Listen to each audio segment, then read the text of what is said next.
Hi. Good morning. Morning. So I have a Hi. secret. I've already had Good two full morning. cups of coffee, and this is green tea because we're starting later, but we can still call this coffee talk. Green tea talk doesn't sound Yes, so good. my So, coffee is cold, but it is probably my third cup. right, right. It's Been good for up you. early. Antioxidants. Yes, that's what I hope. Is this lovely pink? Like, just gave I me some suppose. energy this morning, just looking at this. Yes, it's vibrant. Yes, vibrant. I like that. What are you doing to stay vibrant, Liana? Let's talk Ah, about that. That's a what good, am I I like doing? it. Yes, that is an important thing to do, stay vibrant. So yeah, so today I started my day with yoga, and I realized I've been skipping that in as a first thing to do in the morning, and I was so good at doing it every day from the beginning of January. That was kind of my commitment. Not that I like to commit to a New Year's resolution, but I just thought that was a good start. I did it with yoga with Adrian, video, of course, and also a few times with a friend of mine's yoga studio, Yoga Life. And then I just stopped for a bit because, as I think I've mentioned, like I just put that, I pushed that to a last priority. But starting with yoga every morning, I'm going to get back to it. So yeah, and I did I today. need to do that. I would love to know, how do you stay motivated? I thought that I would go for really long walks with the dog, and that having a COVID dog was going to get me active and really give me, like, force me to take the time for myself to just walk, to move, because I don't know, I haven't really had the desire or the inclination to do it, and the drive to say, okay, you've got to start. But I feel like I really do need to take better care of my body, Yes. better sleep and better care of my body. And I've been having a really bad sweet tooth lately, so that hasn't helped either. So every night I'm like, tomorrow you start, not Monday, tomorrow. And it's Right. still, But that's so easy to do, is to push that off because it's not, you yes. feel like it's not a necessity, even though you know in your gut it is a necessity to take care of yourself, and maybe just a short list of things that you can do. So if you have three things, like, cut back on sugar, not cut it out, and take a walk every morning, and get to bed by a certain time. So we've talked about all these things, right? And they're hard to do, but I think we need to check in with each other about the bedtime routine. And then maybe even, I can encourage you, it doesn't have to be yoga, but we can check in and say, okay, we're going to do the yoga or the walk from 7 to 8 and then talk. So good. Yes. Totally. And I think the walk, I think I'm actually scared to do yoga because I feel like I'm going to feel my age if I start to actually try to move in any way that's not a way that I'm not used to moving. And I used to do yoga all the time. Right. But Right. I think there's that, if you used to be a runner, and I used to run a lot, first of all, that is behind me. Those days are gone, and I'm okay with it. But, when getting back into running, it's hard. It feels like Right. very daunting. And it's So also let's somewhat start running off the depressing. list. Well, it's depressing when you know you used to be a certain way and you're not there anymore. It's like you feel like you've taken a big step back. And I think sometimes that's what holds people back from actually just taking that step of getting back into it, because they don't want to feel that kind of, depression or whatever, like feel bad about themselves. So that it's almost like an avoidance technique. Right. No, No, very true. I think that many people do that. And that's yes. where, but then once you do commit to that, so I think you said you don't want to get back into running, but if you do want to get back into yoga, that makes you feel so much better and so Yeah. much younger. So I think you have to get over the hump maybe the first couple of weeks if you want to commit to regular practice, and then you just feel so much better. And I felt so much better in February than I do now because I was doing it every single day. So that's a big commitment. It doesn't have to be every single day. It can just be 3 times a week, and you still will feel like so much better. But you're right, getting over that hump. And that's why, doing it with a friend or a group of people, I think, is so important. Exactly. Yeah.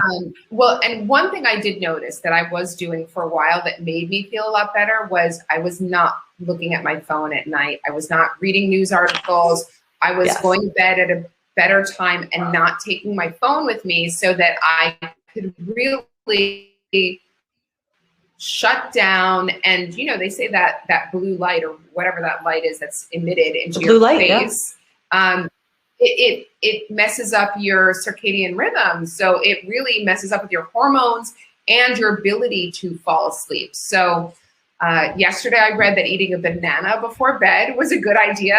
I might try that. And adding peanut butter to it was also encouraged. So who doesn't right love before you a go to peanut sleep? butter banana? Yeah, I don't want to do that though, because I do try to stop eating by, like 6 or 7 if possible, but we'll see. I have to make I'm making a commitment right now to you, Liana.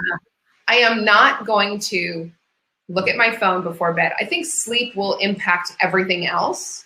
Absolutely. I truly believe that. That if you sleep well, you will have better motivation to do whatever it is you need to do in the morning, to even be interested in doing your yoga. When you wake up tired, it's really hard to want to do anything, even walk your dog, which is, it's been so lovely to have a backyard and be like, go out, Roxy. Yes. And so that is my one thing. I'm going to work on one small thing that I can change to improve my self-care. And that's what I'm going to do. So I'm making that commitment. You're going to hold me accountable. I will. So it's putting your phone to bed. And I've gone back and forth on that too. I've been very strict with my boys since I have teenagers. We have a docking station in the kitchen. And for a time, everybody was so great about putting their phones to bed in the kitchen, out of their bedrooms. And then that slips. And now I've gone back to that too. And except for the last couple of nights, I don't have my Kindle. So I have been reading my book on my phone and I completely feel the difference. And I said that last night. I was like, okay, I'm just not going to read this book right now, because then your phone's in your hand right while you're in bed. And I was like, this is going against everything I've been doing. Streaming in too, right? You're getting the right. I didn't turn off my notifications. So yes, I think putting your phone to bed in a separate room is really key. So I will hold you to that. And it doesn't mean you don't have to catch up on work from, if you have a time slot, I'm committed to getting this project done from 10 to 11. Right. Not the healthiest thing, but that's part of flexible work. It's more like you have your time to go to bed and then you have your little routine, and part of that routine is putting your phone. And it's probably a good idea if you are doing something from 10 to 11 because you need to finish it, to not do it in bed. Exactly. Do you do it in bed? Have you been working in bed?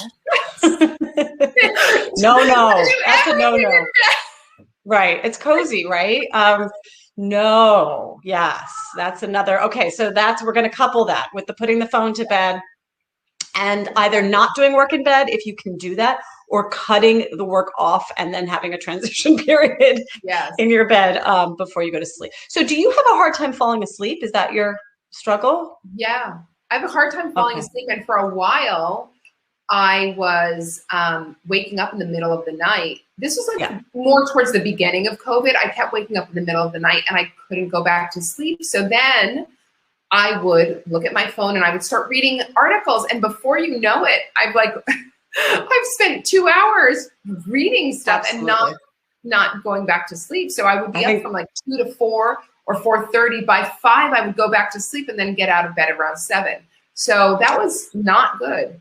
So I had the same problem, and it was all the anxiety in the first several months of COVID. And I was watching the news constantly, checking in, and they had a term for it. Everybody was talking about doom scrolling. That people are still doing it. I mean, you can do it for many other topics, but particularly during the pandemic, it's really a thing. And that is also, I had to remind myself to don't do that. And if your phone's in another room, you can't lean over and pick up your phone at 2 a.m. You have to pick up a book, or you're right. If you can't get back to sleep and your thoughts are going, you can get up and do something, have a glass of milk or tea or whatever, but just don't pick up the phone. That really is not good.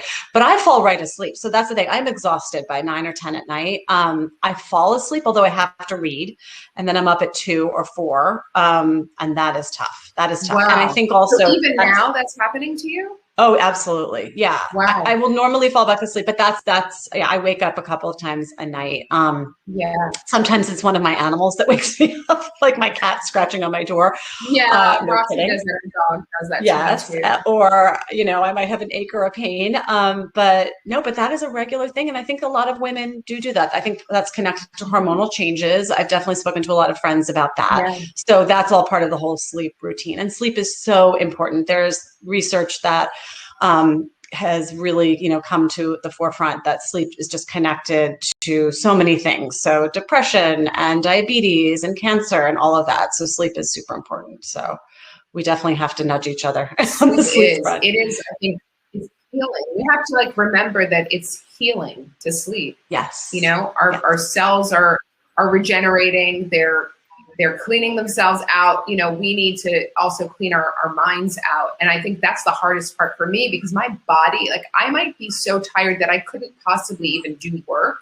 I couldn't be coherent, but my mind still is going. Sometimes I don't even know what it's going about, but I could just be in bed and my mind is awake, right? Absolutely. But Yeah. I'm so exhausted.